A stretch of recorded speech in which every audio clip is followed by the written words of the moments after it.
Sometimes when we are having a complex PTSD flare-up, it is very, very similar to an OCD flare-up. And our brain just, the stacked triggers of a lot of stress compound, the anxiety gets so intense that it triggers into a kind of a faulty pattern in the brain.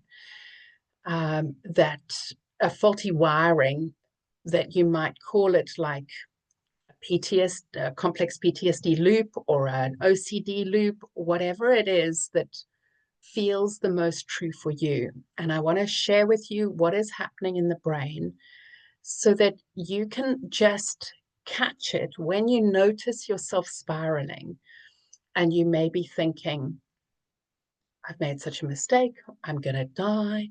I'm such a terrible person. I can't believe I've done this. And you're going into a lot of self-criticism or a lot of need of, I can't do this. I need somebody else to support me. I'm not going to be able to cope. I can't do this.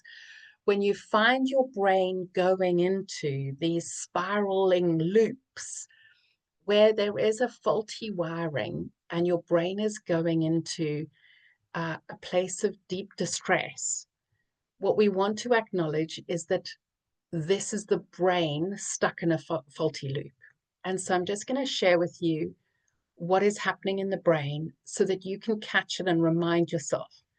So the first part of the brain that's being activated is the orbital frontal cortex, and that's detects mistakes and signals obsessiveness. So it might be like, I'm so bad. I can't believe I'm having a breakdown. This is terrible. I'm not going to survive. I'm going to go to hospital. This is awful.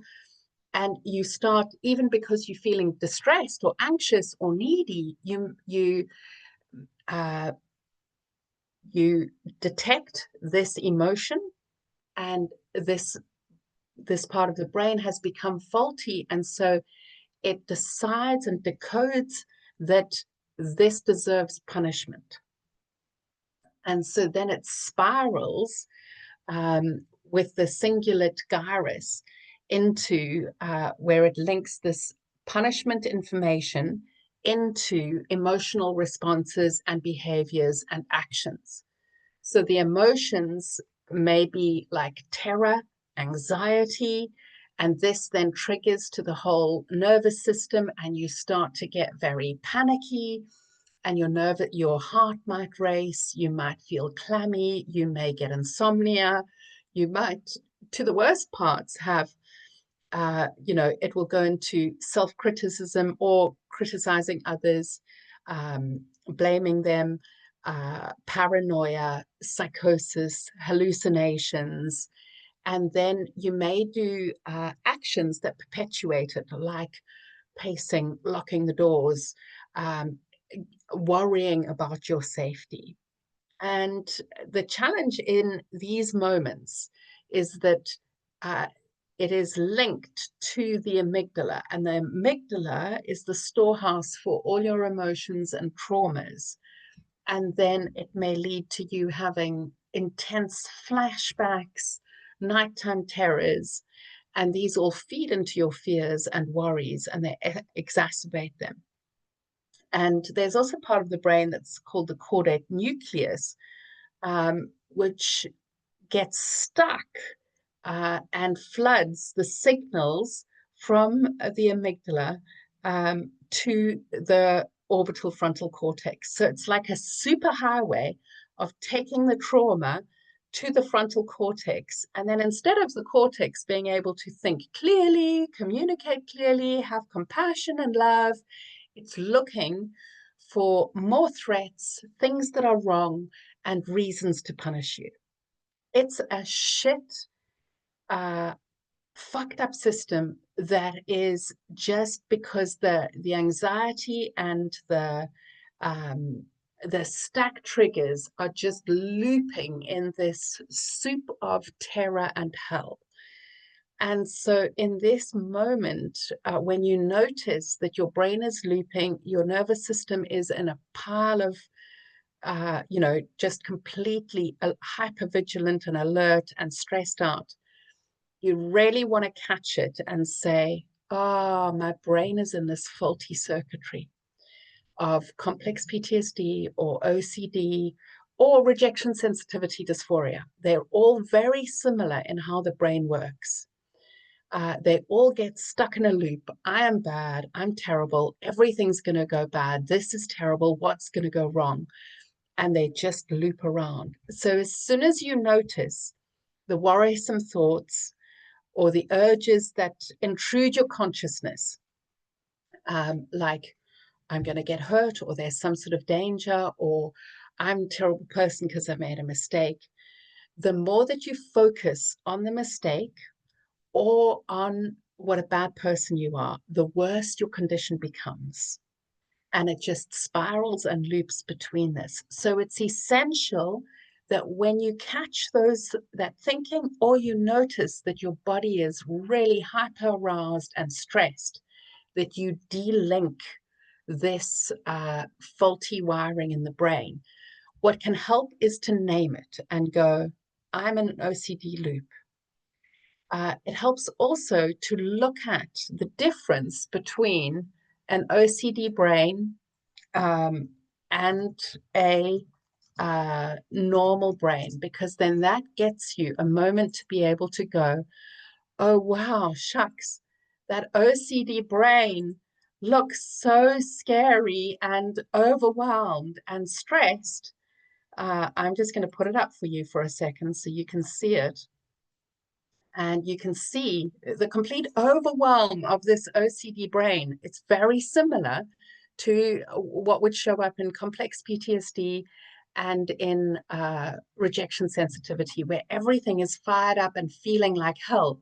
Whereas a normal brain is a lot calmer, things are regulated and kind. And so you want to catch those thoughts and go, my brain's in faulty circuitry, I'm stuck in fear, and I want to come down into my normal state. And in order to do this, the first step is naming it. Okay, this is where I am. I have got hooked into that. And we want to remember that neurons that fire together wire together. So the more time we think, I've made a mistake, I'm not going to survive, this is awful, the more that it perpetuates that fear, and the more it creates a superhighway. So what you want to do is have something that might, like you could even print the picture of the brain, or you could write yourself a little heart and put it on different walls. That's what I had to do when I had my complex PTSD flare-up. I had hearts in every single, on every wall in the whole house. At another point, after a while, I couldn't see the hearts because my ADHD just makes things blind after a while. So then I changed it and put eyes to remind myself to see clearly. And if I was stressed, in paralysis because I got overwhelmed by everything, to do tennis eyes, where I was just helping the brain to reconnect.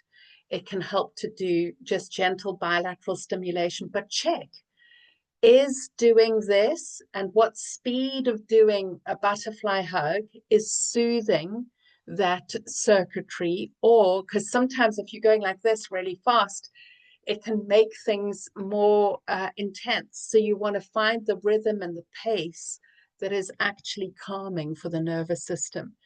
You want to speak to yourself with soothing and love. I'm here for you. I understand you're scared. You are a good soul.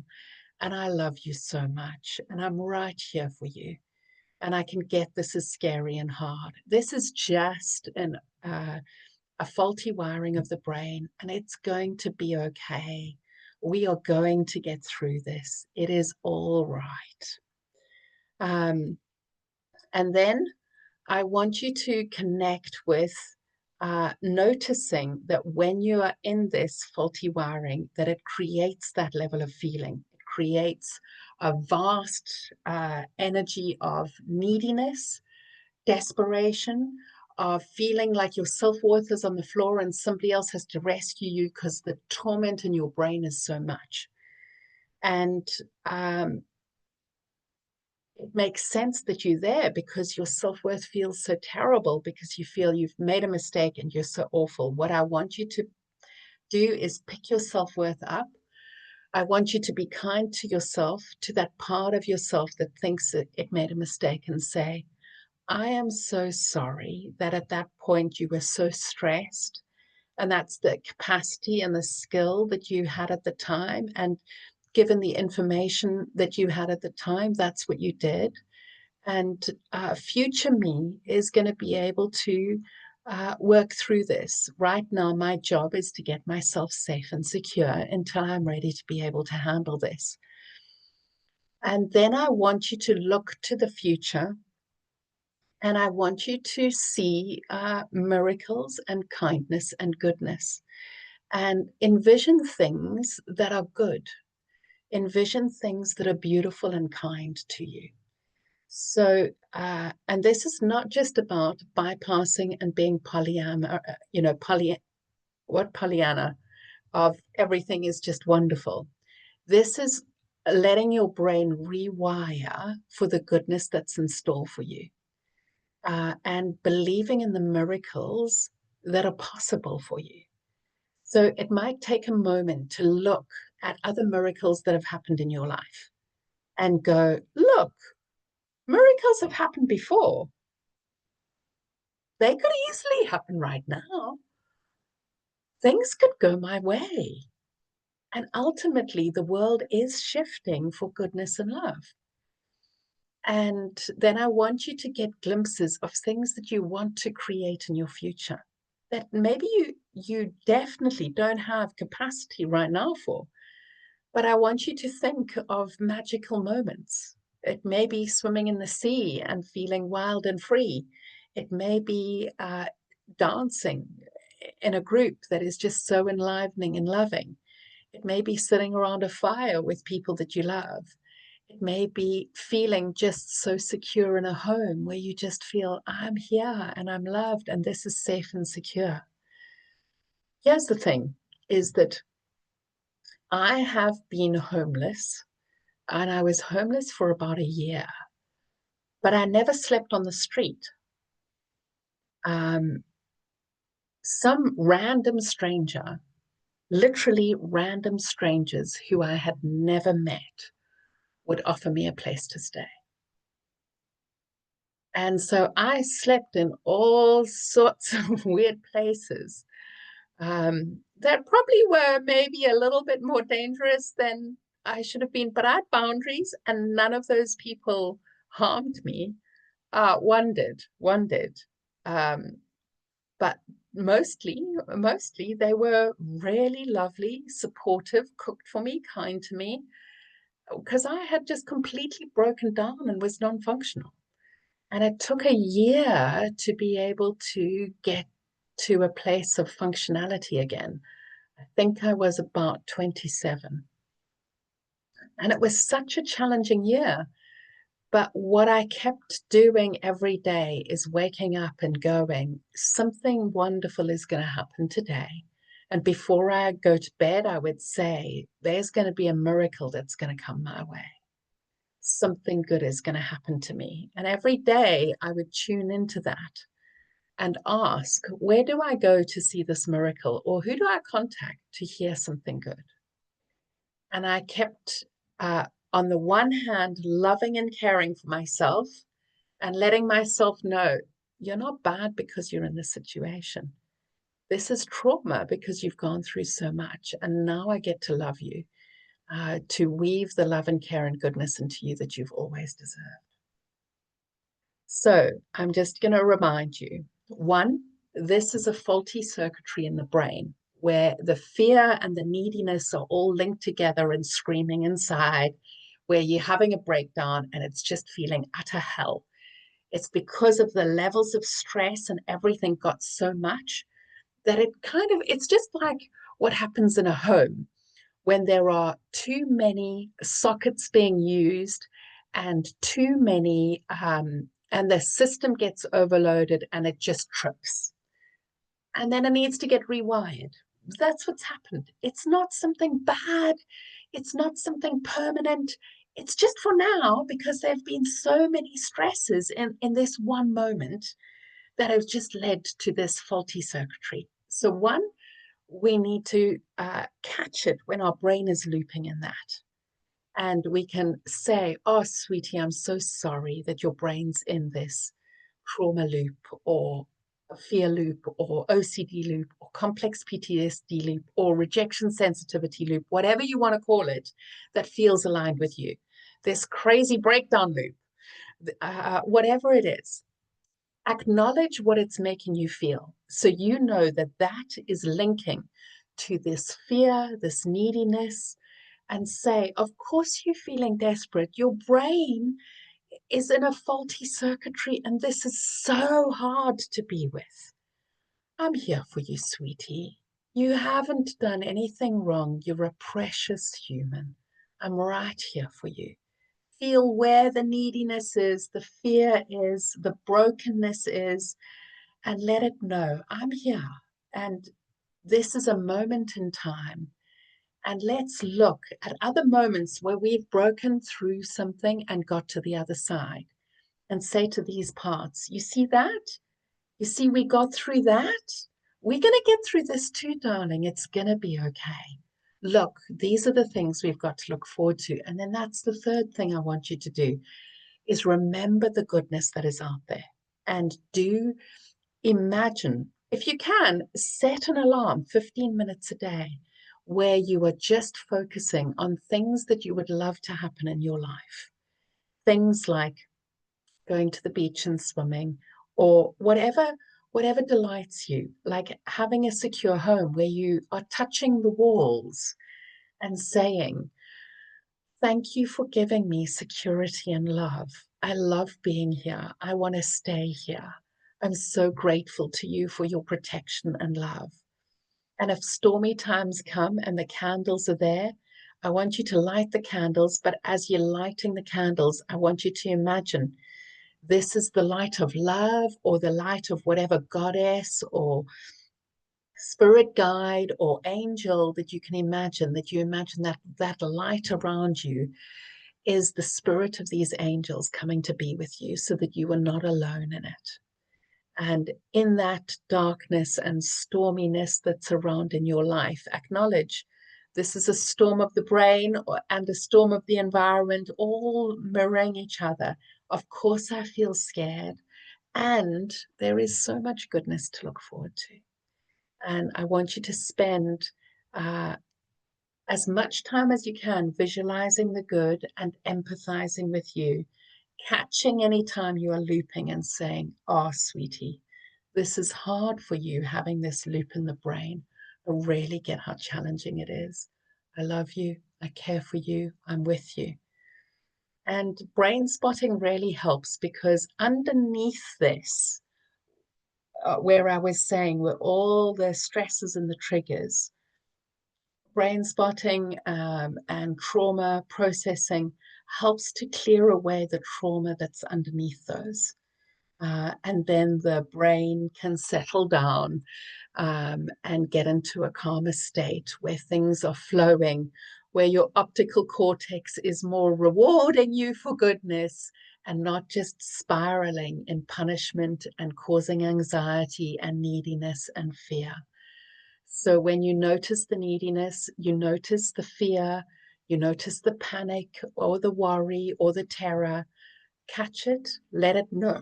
It comes from this faultiness.